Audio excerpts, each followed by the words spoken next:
Hello all, and welcome to this channel. We're performing probably the first unboxing of 2021 of the Tecsun PL-310et. Probably the first one, hopefully not the last one, because this is a pretty nifty radio. It's an ultra portable by Tecsun, and let's go ahead. So neatly packed out of the gate. Some headphones, which I won't be using unless it's really necessary. Cute little neoprene Tecsun branded case. Doesn't seem that big. It's gonna help keep the radio out on the expeditions which I plan to have during 2021 in spite of confinement and eventually lockdown in the near future here in Portugal. So that's that. Yeah, here's the radio itself. So yeah, as expected, I didn't bought from radiowow.com. I actually asked my wife to give this to me on Christmas. She didn't. She gifted me this yesterday on my birthday. So yeah, happy days. But I told her I told her to advise her to buy from AliExpress, from Radio official store, because Portuguese authorities are actually cracking down more and more packages that come from out of the EU. So this AliExpress store actually had a warehouse in Spain, so that's that. I told her buy this from this seller, from this warehouse, and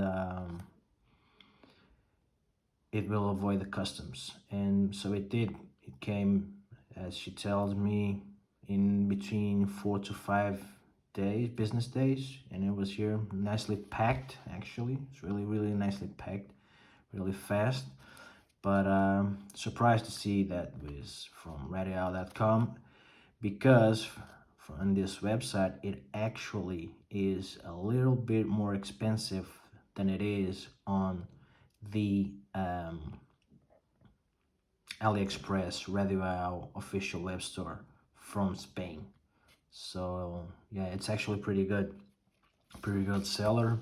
Unfortunately, it does not have on the Spanish warehouse my radio portable fetish, which is the Tecsun PL-680. So we'll see if they'll make it available on the Spanish warehouse. Otherwise, I'll have to resort to anon.co, which I'm told is pretty good and safe. So back to the unboxing. This is the user manual in English, I'm assuming. Yes, perfect. Okay, some technical shenanigans to me, because I'm really new when it comes to technicalities of sorts. So yeah, I'll be sure to be reading this closely. So it works using 3 AA batteries, which I'm assuming are not included. We'll see in just a moment. So it seems quite detailed. I don't know if it has already the hacks, like turning off the beeping and turning off the always on the always on display lighting, but we'll see. Otherwise, there's always YouTube, and I'll be sure to post, if I don't find it here on the user manual, I'll be sure to posting some of them on video if I can find them and find those beepings really annoying. It might during the some scanning during the evening time or even nighttime. So this is it. Now the radio.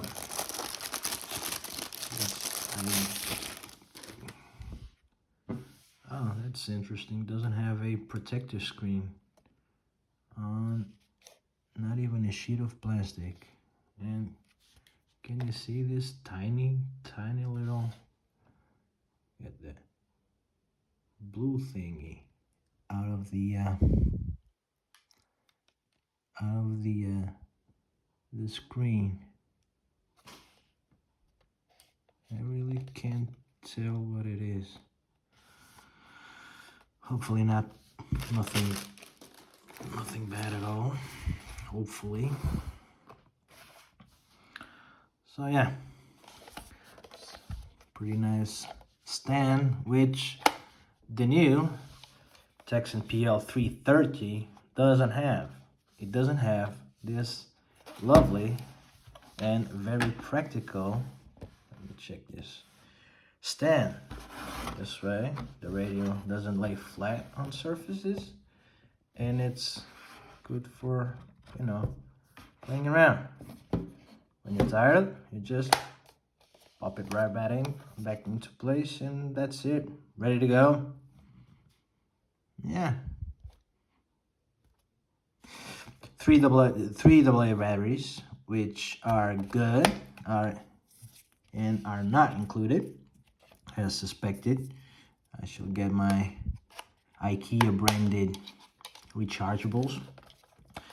But one thing to mention is actually the fact that newer radios are packing these batteries that were popularized by Nokia phones back in the day. I can't recall the exact model, but you should know those flat rectangles batteries.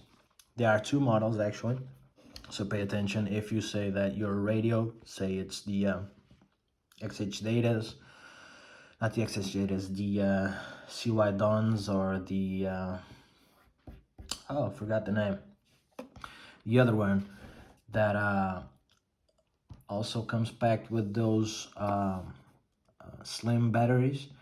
They are a trend that it is here to stay, because according to XH Data and to XH Data's website, when I was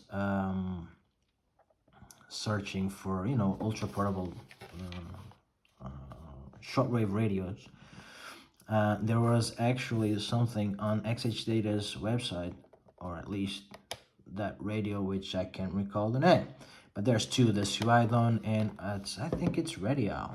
If not, I think it's actually called Radial 208, I think. Anyways, the idea here is to have less interference on the circuitry, and hence having less interference, the signals would come through more clearly and more clean, without any kind of extra electrical interference.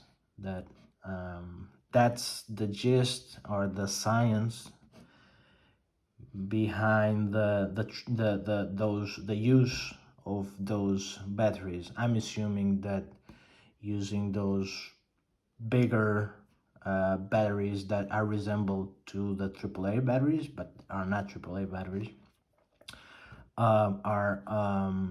is equally the same thing, to reduce interference, to have one single battery instead of three, for all purposes, batteries, but to potentially reduce electrical interference when receiving radio signals. You may be wondering, why didn't you actually went for the radio owl? Let me check my notes. Sorry. The radio owl R10. Wait, I think that's the one. Yeah, really small one. There's actually two. There's a radio owl and Shiwadon. I think I'm not butchering the name. Why did I choose the now very old, in technically speaking, it's a 7-year-old receiver? Why did I picked up this Tecsun PL-310et over the radio R108? Well, first of all, the availability. For me, it was easier to get the Tecsun. Now, I did choose this, and I could have got it a little bit more cheaper than the actually 310, but I didn't want to. One, because one of the few guys I follow on YouTube, Clint from Oxford Shortwave Log, got back to DXing after a few years using this. His reviews were frankly compelling, and those recordings he made on shortwave were absolutely dreamy. Go check it out, his channel, by the way. We learned a lot by listening to Clint from Oxford, England, or Oxfordshire. Can't really tell the difference, but he's from Oxford. He's a Wolves fan, and he really digs shortwave band and radios in general. But when he got back, I think, I don't know, 4 years ago, I think, was actually the first video I saw from the 310 was actually from him. Yeah, he made some really compelling recordings, and yeah, it's pretty much it. Anyway, I've told this is from mid-2013. The first videos came up on YouTube, came up on 2013, August, I think. And the blog, Shortwave Listening, which you should also follow, has the first post dated from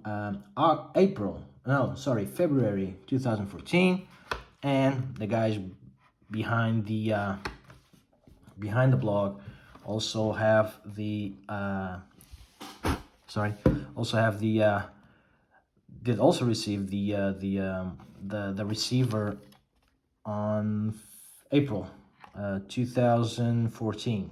So it's really old, a really old device in terms of technology, because it has evolved quite I mean, not significantly, but a bit. Yes, again, I'm not technically savvy. I just enjoy things that work and that, just function.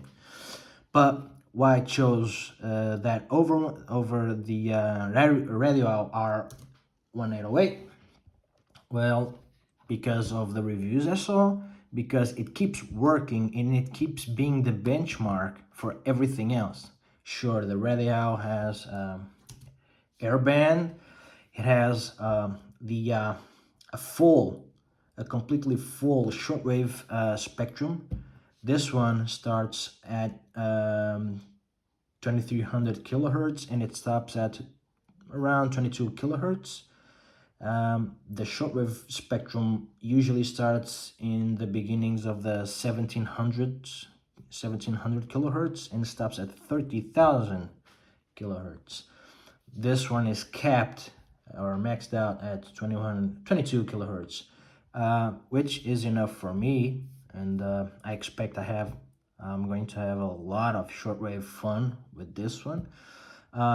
This one has an extremely high sensitivity to shortwave.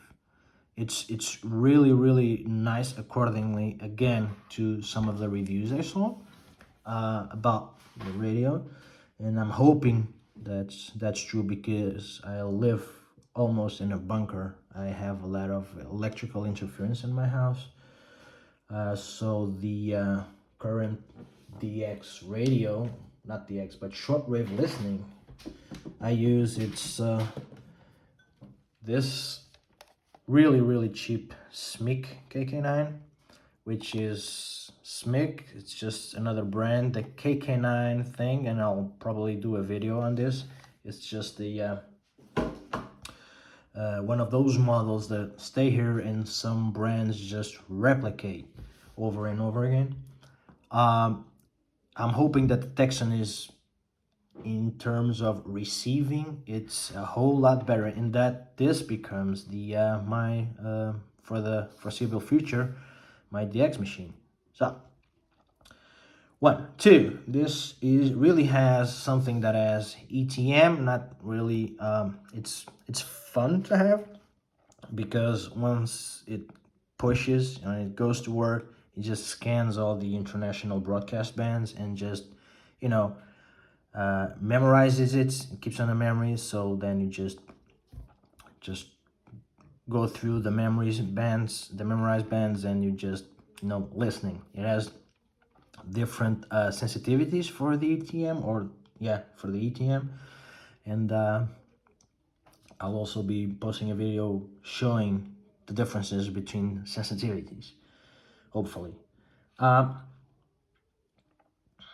So yeah, it really has a few features that I really loved, and I got obviously biased by some of my favorite reviewers, one being Clint.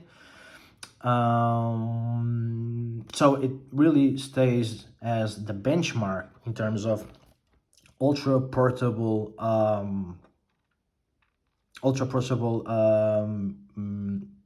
shortwave radio receivers.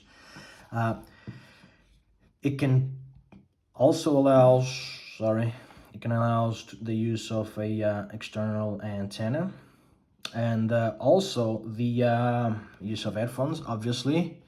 I'm not particularly interested on how the speaker works. I know the radio, or the Shiwadon, has a really nice bassy sound, which I like. I tend to like it more compared to the more high-pitched sounding speakers, because I'm on the impression that proper DXing, shortwave listening, is made using headphones.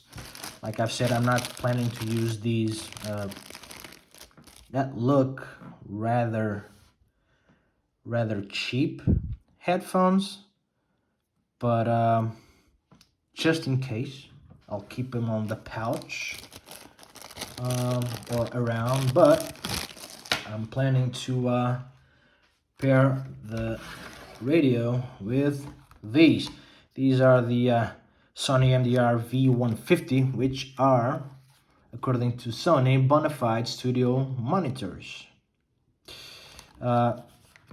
Why these? First of all, you don't need a lot of power to drive them, which is good compared to the concerning that I'm going to be using with the Tecsun 310 PL-310et. But also it has a pretty nice bassier sound signature, so it really naturally cuts those frequencies that actually make my head burst into pain when listening to radio. So these would actually muffle or attenuate those sounds that might come through the during the receptions. These are actually funny because they are potentially cool. They could still be found at, you know, considerably well priced. But I got these second-handed here in Portugal. It cost me €5, which is around $7 and £3, £3.20, more or less, these are my calculations, and these really sound really nice and will be perfect for listening to shortwave when I'm better prepared, or when I'm going to travel with time. If I'm going on a weekend warrior thing, I might just going to be using a pair of regular earplugs, because these do not bend or fold or whatever. These are completely plastic. That's one trade-off, but it will be good for listening at home, or when I'm not in a hurry. I don't know if you can see, the cable seems pretty nicely insulated because it's thick, and and it's really heavy. The cable weighs all as much as the cans themselves. So I don't know. It was pretty nice, decent. Sorry, headphone jack. It's just a regular headphone jack, but really nice, typical old school Sony connections. Let's just hope that this plastic doesn't, start to fade or crack or whatever. We'll see. So, about it, because it sounds pretty good. It's really high sensitive, and it's obviously become the benchmark for ultra portables. Will I miss the airbands or the full shortwave spectrum? The airbands I might not, but the full wave spectrum maybe. We'll see. But I'm confident that even though these are the frequencies are kept or maxed out below the pure beginning of the shortwave band spectrum, and below the maximum, even so, I think I'll have pretty good pretty fun moments with this one, and I'll be sure to play, not review, I don't know, maybe make a first impressions video, I don't know. So yeah, this is the unboxing, and some remarks on why I chose this over some other portables.